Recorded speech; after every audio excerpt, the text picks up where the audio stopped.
Maneva na sema PENDREAM TV. PENDREAM TV de osia dem yopo. You are most welcome to PENDREAM TV, the only channel that brings you the best and latest updates in politics. If you are new here, please don't forget to subscribe to the channel, hit the notification bell, like and also share to other members to watch as well. You can equally leave a comment at the comment section after watching or send us a voice note on our WhatsApp number T0277128777. Thank you. I want you to join me listening to the latest revelation of a secret drop by Adongo on how Mahama is going to recover Ghana from the economic crisis. Without much ado, I would like you to join me listening to a detailed revelation from him. Thank you.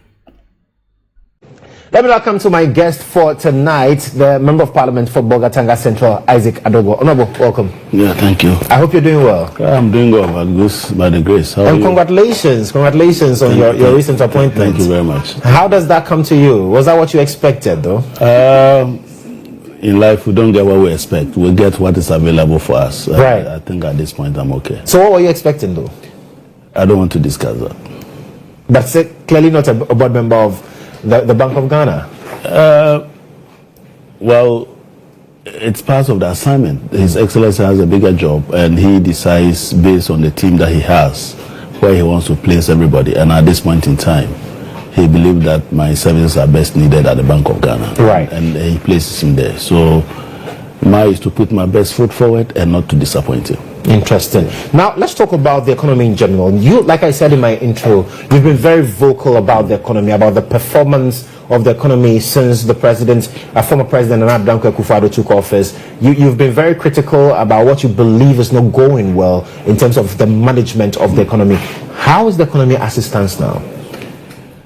Well, unfortunately, I don't have good news. And so for some people, they believe that if you want to tell the economy as it is, you must find a way to let it look better than that. But you just throw the magic wand and the economy is what you want.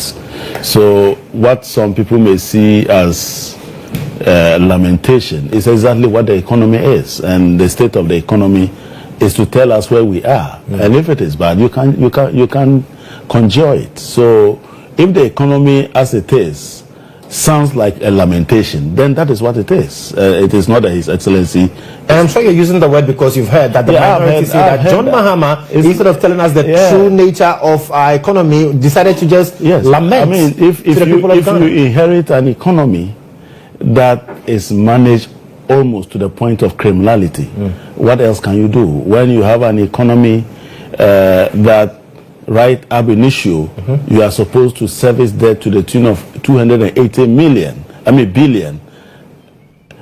You must say that laughing and smiling. You say that with a grim face. And if that is interpreted to mean lamentation, then that is what it is. If you meet an economy where your energy sector is almost collapsing, where you come to meet a debt of 68 billion at ECG, after we have increased electricity tariff by multiple folds, and we expect that multiple folds in tariff adjustment should leave with some respite at ECG, and you arrive to a debt of 68 billion. I don't know how you say that. Did you say that smiling and calling for a cup of tea? You say that with a grim face. Of course, somebody may see that to be lamentation, but that is what it is. If you come to see that your energy sector debt is about 70 billion Ghana cedis, then you know you are in dangerous territory, and you say it as it is. How is that lamentation? Of course, if you come and Ghana is a stable democracy, you say that with a smile. And he said that with a smile. When he came to the good things, he said that with a smile. He said Ghana is a stable democracy nestled around our neighbors where we have a lot of instability. And it is the reason he has appointed an envoy to help improve our relations with our neighbors in the Sahel regions. Of course, so he had good things to report and he has bad things to report. Unfortunately, people think that everything should be rosy, but it is not. I'm sure he would have been happy to come and tell you that inflation today is 18% as originally estimated. But it is not. It is 23%. And he needs to say so. He would have wished that when he arrived, he is not being requested to cough up 6 billion a week to pay short-end maturities. He would have wished that he is not being called upon to do that. But the reality is that he's being called upon to pay 6 billion a week. Right. And when he goes to borrow to roll over those maturities, people sit down and just sum them and say that you are borrowing over 59 billion, forgetting that as a result of their recklessness, he started with 6 billion a week. I hope you understand. So I do. That is the picture.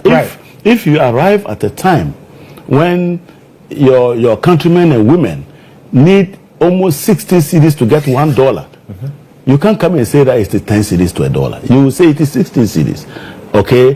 And you don't say that with a smile. You say with a grim face. So how then do we marry that with what former President Akufo-Addo told us in his last State of the Nation address? Because he mentioned that we're on the path to recovery. In fact, what does that mean? He is leaving behind a very robust economy. What does that mean in practical terms? What does that mean? What does that mean? That things are not bad. Oh, today, if you listen to our colleagues on the other side, they said they had a debt management strategy which led to a debt cancellation of $4 billion. So if His Excellency says that your debt management strategy was simply to default and declare bankruptcy, you say that is not true, but you come celebrating that. Do you get a point? How can a country run a debt management strategy based on default and declaration of bankruptcy and then turn around to celebrate such an achievement? And I was surprised that Amin Anta, who has spent the entire term that he was given as a finance minister, basically going around cap in hand, begging people that we owe, that we cannot pay. In fact, not that we cannot pay, we won't pay. And he was the one doing that. And today, he is saying that by going around cap in hand, he succeeded in getting some $4 billion. Right. But he's forgotten that several years down the line, his children 50 years from now will pay interest rate that nobody pays in the world. Because you know what? Your great-grandfather, you are from the stock of Amin Anta who don't pay their debts. And so we cannot give you money unless you pay over the roof. So the cost of that $4 billion is what his grandchildren would pay in future. When everybody is paying 5% for loans, his children will pay 20%. Because that is the conduct of Amin Anta and his people, and Akufo-Addo and Co's history. So they say, right. So you must pay more. So the reality is that I wish His Excellency would have wished that he would say so many positive things about his country that he loves. Okay? This is a man who is basically being recalled from retirement as a general is required in difficult times to leave the line. And he would have wished to mention very positive things. But he is managing an economy where his biggest problem now is to chart a sustainable fiscal path. A fiscal path that makes sure that we are able to raise enough revenue and that we are able to pay for the services that the people of Ghana need in order to live a very comfortable life. So in essence, the NPP or the former administration was not true to us about the state of affairs, and you have now uncovered, you in terms of this government, you have now uncovered how bad the situation is. So is it a time that we throw our hands in despair? Because it is worse than you perceived it was. Fortunately, we have leadership we can trust. His Excellency has said, I will fix it. I will fix it doesn't mean that the people should not know from what depth he's going to raise the country out of it. So he needs to let people know the magnitude of the problem he's resolving. And if that is lamentation, that is their problem. But the people need to understand that this is the mess that I came to inherit, but I will fix it. Right. Are you getting the point? I do. That is the most important thing. And I'm saying that, like I was explaining to you, you have a country where your biggest problem is debt sustainability. Everybody manages his debt to be debt sustainable. You manage your fiscal environment to be fiscally sustainable. We didn't. As we speak today, the IMF program is being derailed. We budgeted to do 0.5% of primary balance, which is an anchor of your fiscal strength. And yet we ended up with 4-point-something%. The reason the finance minister is not comfortable talking about it is because it's not good out there. to say that we said we were going to do 0.5%, less than 1%, but we're doing over 4. Primary surplus. And we did a negative of 4%. Calculate 4% of GDP. And here our GDP is calculated now in trillion. So calculate 4% of 1 trillion. You have 4 billion that you borrow just to pay interest on your debt. That is the picture. So primary balance. So we are our objective now is to raise enough revenue, but to also ensure that when we meet our primary expenses, and when we talk about primary expenses, we are talking about all expenses other than interest payment. So if we're able to meet all the cost of surviving in our country and running our government, and still have something that we can use to reduce our debt, to reduce our interest payment, it means that we are not adding onto the debt in terms of borrowing to pay interest, which then becomes another debt and have to be paid. So we need to anchor our fiscal environment, and that is the biggest challenge that His Excellency John Dramani Mahama has.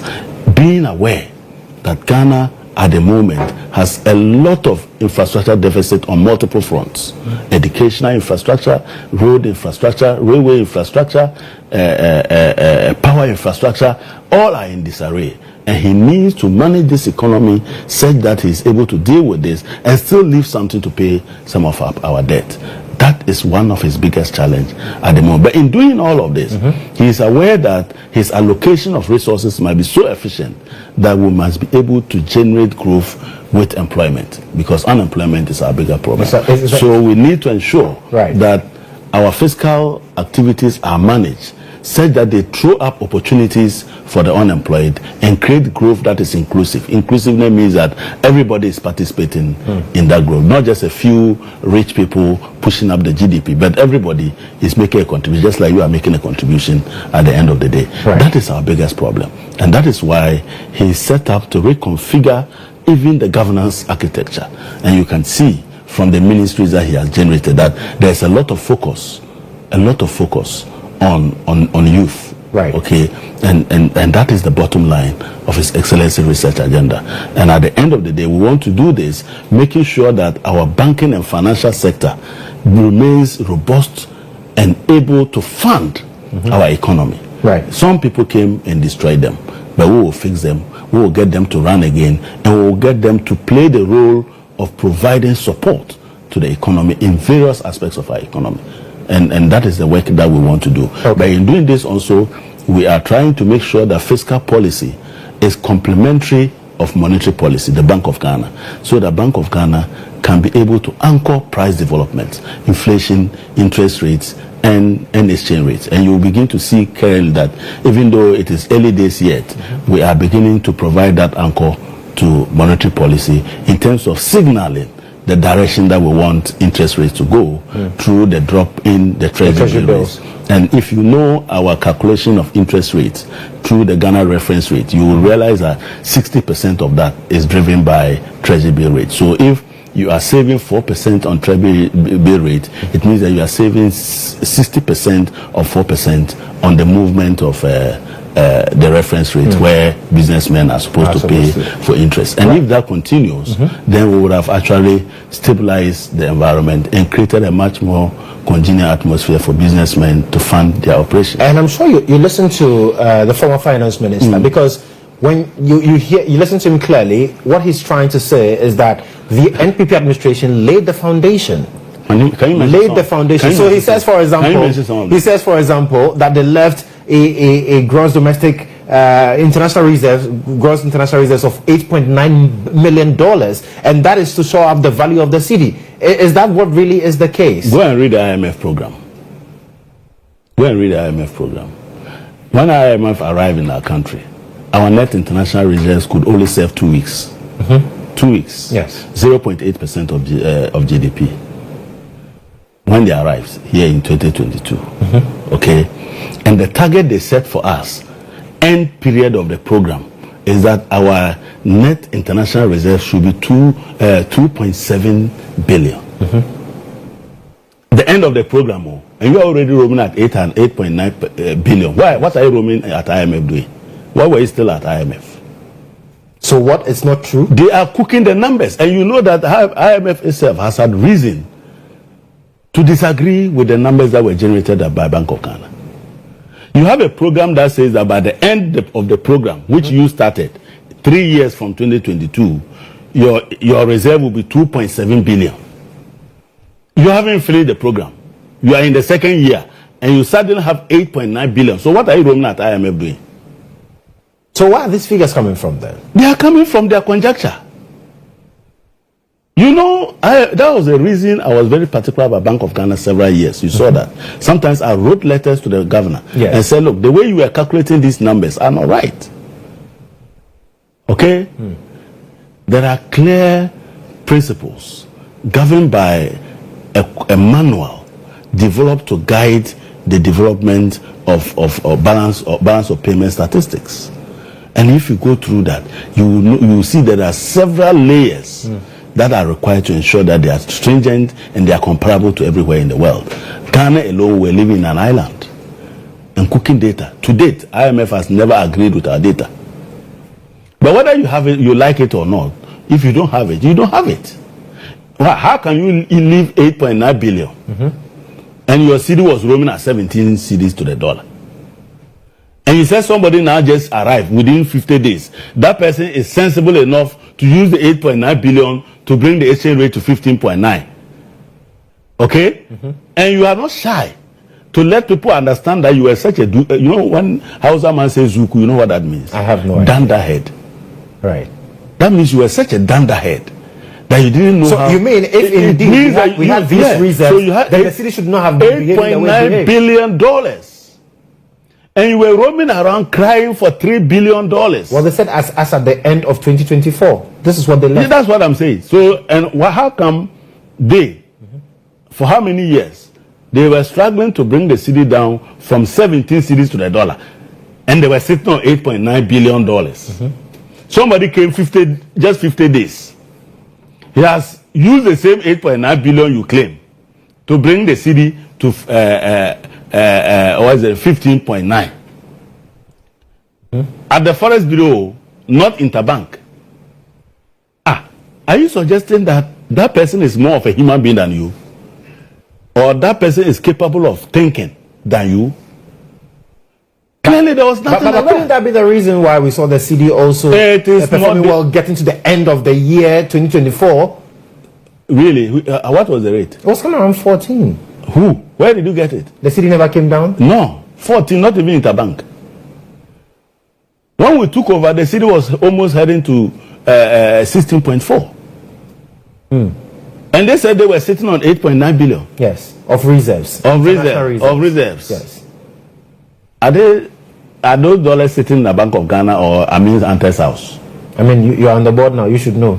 The board doesn't deal with monetary policy. We deal with governance. Yes. So I'm asking Amin Anta, are the dollars sitting in his house? If you have 8.9 billion, how come you fail to pay a debt of $13 billion external? And one of your reasons was that you didn't have the forex to externalize payments. You know what that means? What it meant is that even if we were giving all the cedi equivalent, we didn't have the dollars to pay the debt abroad, because the debt abroad cannot be paid in cedis. They must be externalized in that foreign currency. Do you understand? Okay. And it is one of the reasons we wrote to our creditors and said we won't pay, because not all the 13 billion was required to be paid in one day. What was required to be paid was about 2 billion by the end of 2022. But we saw that we don't even have the dollars, even if we want to pay. Even if we want to be one of the most responsible players in the global financial market by paying our debt, we just didn't have the dollars, even if we have the cedis. That's one of the reasons we went there and said we can pay. Because we don't even have the dollars. So IMF gave us dollars under the program, and told us that not even one cedi, $1, should be found at Makwala. All the dollars we are bringing to you, you should push them and lock them up at the Bank of Ghana like a shepherd will lock his animal. Do you understand? So that by the time the program is over, you have all those World Bank resources of 3 billion plus the World Bank resources of about 5 billion and IMF resources of about 3 billion, so that you have the external resources or the dollars to pay your debt when you begin the debt service. That is the essence of making your forest accumulation a performance indicator. Is to ensure that if we are restructuring and agreeing that you cannot pay now, we will forgive you some. But when we start repayment from 2025, 2026, you will be able to pay. Then we must make sure that the problem that bedeviled you, which was that you didn't have enough forex to externalize external liability payment, you have the dollars to externalize payment. So the main objective is to keep the money to satisfy your creditors. So for you, the gold exchange program did not even yield. We are not even, you are going too far. I'm just saying that. The IMF saw that if we don't force you to keep the dollars we give to you, by the time the repayment of Eurobond that we have restructured, you don't have anything else. The international, what do you call them? The bilateral creditors, the commercial creditors. By the time they are due, you will only be having CDs here, and they don't take CDs in the United Kingdom. Yeah, they don't take CDs in the United States. So we are bringing you dollars. Find a way to get CDs, but make sure that none of the dollars strays outside the Bank of Ghana. It's a performance criteria. Right. So, on what basis do you have $8.9 billion, and the Bank of the World IMF is busily guarding against the misuse of $3 billion they are bringing to you? Clearly, there's a mishap there. It means that those dollars, I'm sure he's counting the cows and sheep in his house and thinking that they are. He was finance minister. He was seeing the books. So now that is out, and you say that you did not have the $8.9 billion in international reserves, how much do we have? I don't know. When the minister comes and he feels that he needs to report on that, he would report. Okay. Or alternatively, monitor the MPC meetings. There will be a monetary policy committee meeting at the end of the month. Yes. And I'm sure the governor, as part of the press briefing, will report on our external vulnerability. And you'll be clear where we are externally in terms of our reserves and all of that. You see, I don't know why people want to call gross international reserves. In monetary policy, if you want to measure your country's external vulnerability, you measure that in terms of net. The net and not the gross. You know why the gross is not necessary? You see, sitting inside that gross is heritage fund from the oil fields, which we have passed a law ring-fencing it for future generation. That future we don't even know. We don't know that future, whether it is 20 years to come or 30 years to come. But that money is sitting in gross. Is that money available to government or to Bank of Ghana to intervene in the market? But it is sitting in there. It is not your money. Stabilization fund. Yes. It's sitting there. Is that money for the government? So we cannot benchmark against the gross. Because you can't use the gross because the money there is not for you. All other external payments that are due in the next 6 months, you must exclude them. They are encumbered. So when you remove those ones, then you have truly the amount of forex that is available to you at the Bank of Ghana that you can use to do any activity. That is the one we are interested in, and that's the net international reserves. Right. Do you get the point? I do. So if you come and tell me gross, why are you counting some people's money? Is that your money? So then, I'm sure gross international reserve. To the gross former international minister now. Still talking about the gross international reserve. Should be a bother to you? Gross international reserves. It just gives you an indication of the size of the forex economy. Okay. It tells you how much forex funds, foreign reserves, or international currencies have come on a tour. They are tourists. They will go back. You know that. So you don't count them among as long as it is not CD. Right. CD is not a tourist. It's a resident. It will stay a national. But dollar, pound sterling, euro, whatever you call it, they are tourists. They will go back home. And they have a way of going back home. Either the payment of their bonds, the transfer in terms of imports that will bring into our country, or in terms of maturities for forex payments, that is due non-resident investors in our country. That is the way by which they go back as tourists. When they are done with their tour, they go. Interesting. Do you get the point? I do. So it is when they are ready to go, they will want to find out whether you have it. Do you understand? And then when we check, we'll know. When you don't have it, then you see the city is angry because now the small demands on the city is battering the city. Right. But what is the state of the city? Is the city happy now? Or is the city still angry? It has suffered a lot of punches, you know.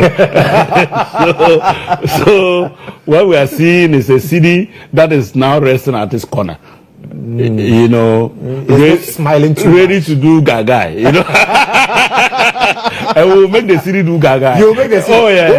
We'll talk about how you will make the city. At the moment, it is not receiving punches. Okay. But it is not out of the woods. It is still recovering from the wounds. And it is beginning to understand the environment. Right. That is whether it looks like this place is becoming different, or it is not different. It's John Mahama who has come. Okay. Well, that's Isaac Adongo, Member of Parliament for Bogatanga Central. We're having a conversation on the economy, and exactly when we come back from this quick break, we'll also be talking about how John Mahama intends to make the city a brantier and make the city smile. This is State of Affairs.